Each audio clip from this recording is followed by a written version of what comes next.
ये जानने की कोशिश करेंगे कि अभी बिहार में जो न्यूज मीडिया में चल रही है कि नीतीश कुमार इस्तीफा देने वाले हैं, क्या ये इधर जाएंगे कि इधर जाएंगे सर? नहीं, मैं ये देश के सभी जो संविधानवादी लोग हैं, जो संविधान को चाहते हैं, जो लोकतंत्र को चाहते हैं, उस विचारधारा के लोगों को निश्चित तौर पर इंडिया गठबंधन के साथ रहना चाहिए।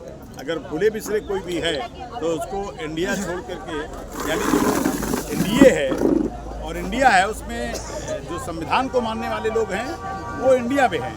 तो जो लोग भूले बिसरे लोग हैं उनको आना चाहिए और इंडिया को मजबूत करना चाहिए। अभी तक बिहार में इस्तीफा दे रहे हैं, क्या कांग्रेस के लोग मिल के आए हैं दिल्ली से? नहीं, मुझे ये जानकारी नहीं है कि कांग्रेस को मिले हैं कि नहीं मिले, लेकिन मैं इतना जानता हूं कि देश में अब सभी संवैधानिक जो संविधान को मानने वाले लोग हैं वो अब निश्चित तौर पर इंडिया गठबंधन के साथ चलना चाहते हैं, क्योंकि भारतीय जनता पार्टी जो है हर कीमत पर जो है पार्टियों को तोड़ रही है।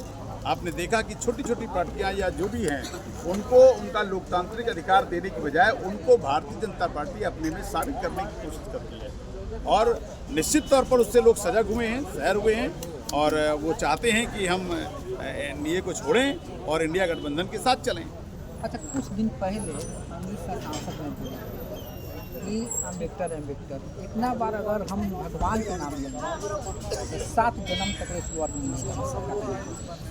अमित शाह को इसकी सजा भुगतनी ही पड़ेगी। परम पूज्य बाबा साहब अम्बेडकर और भारत रत्न बोध सत्य बाबा साहब अम्बेडकर का जो उन्होंने अपमान किया है, जो जहर उनके हृदय में था, जो उनके दिल दिमाग में था, वो उसकी भावभंगिमा से पूरे देश के लोगों ने देखा है, उसको माफ़ नहीं करेंगे और स्वतः उनको इस्तीफा दे देना चाहिए। अगर नहीं इस्तीफा देंगे तो उनकी सरकार का क्रियाक्रम करने के लिए अम्बेडकरवादी और संविधानवादी देश के कोने कोने में आंदोलन चला रहे हैं और उनको इसकी सजा मिलेगी। और बाबा साहब को मानने वाले लोग, संविधान को मानने वाले लोग, लोकतंत्र को मानने वाले लोग बाबा साहब अम्बेडकर का अपमान बर्दाश्त नहीं कर सकते। सर, अभी कितना दिन हो गया, माफ़ी तक नहीं मांगे और भी वो बोल रहे थे जब बहुजने लोग नेता थे वहाँ थप कर रहे थे लोगों के। नहीं, वो चाटुकार लोग होंगे, बहुजन नेता नहीं हो सकते। बहुजन नेता कभी भी स्वाभिमानी नेता होता है, किसी का गुलाम नहीं होता है और गलत को गलत और सही को सही कहने वाला ही बहुजनवादी नेता होता है। तो मेरा अपना मानना है कि ये ऐसी सरकार है जो निरंकुशवादी है, जो तानाशाही है। आप जानते हैं कि 1.5 साल तक जो है किसान सड़कों पर बैठा रहा और जब वहाँ पर 700 किसान मर गए तब जाकर के उन्होंने पार्लियामेंट में जाकर के किसान के जो बिल था उसको वापस लेने का काम किया है।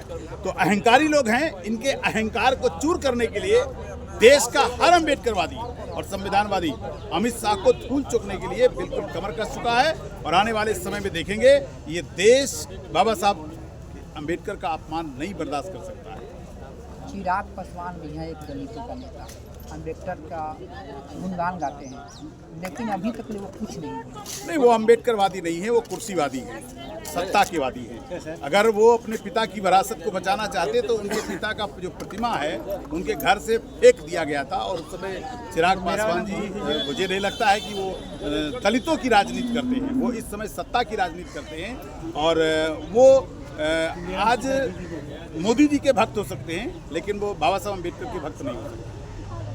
लेकिन तो वो तो 5 में से 5 सीट जीते लोकसभा और दलितों लोग ही नहीं, 5 सीट जीतने का मतलब ये थोड़ा कि दलितों का नेता हो जाएंगे। 5 सीट जीतने का मतलब क्या? 5 सीट या 10 सीट से कानून नहीं बनता है। कानून बनता है जब पार्लियामेंट में जब अम्बेडकरवादी और संविधानवादियों की लोगों की सरकार होगी। इंडिया गठबंधन की सरकार, अगर इंडिया गठबंधन की सरकार बनेगी तब बहुजनवादियों की सरकार बनेगी और तब संविधान की सरकार बनेगी, तब लोकतांत्रिक सरकार बनेगी। वो अपनी कुर्सी के लिए क्या कोई कानून बना सकते हैं क्या? मैं उनको कहता हूँ, चुनौती देता हूँ, अगर वो बाबा साहब अम्बेडकर को मानने वाले लोग हैं तो अमित शाह का इस्तीफा मांगे ना।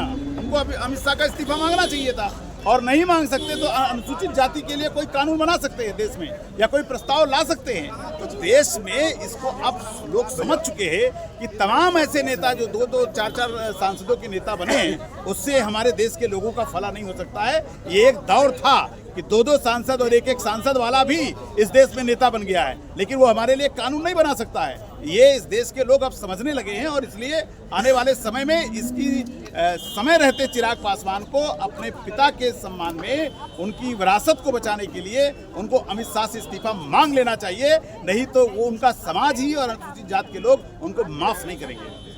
मांझी जी केंद्रीय मंत्री बन गए, लेकिन वो भी कुछ नहीं बोलेंगे। ये कुर्सी से सब चिपके हुए नेता होते हैं, जो कुर्सी से चिपके हैं उनके लिए अपना परिवार, अपना बेटा और अपना परिवार के अलावा कुछ नहीं होता।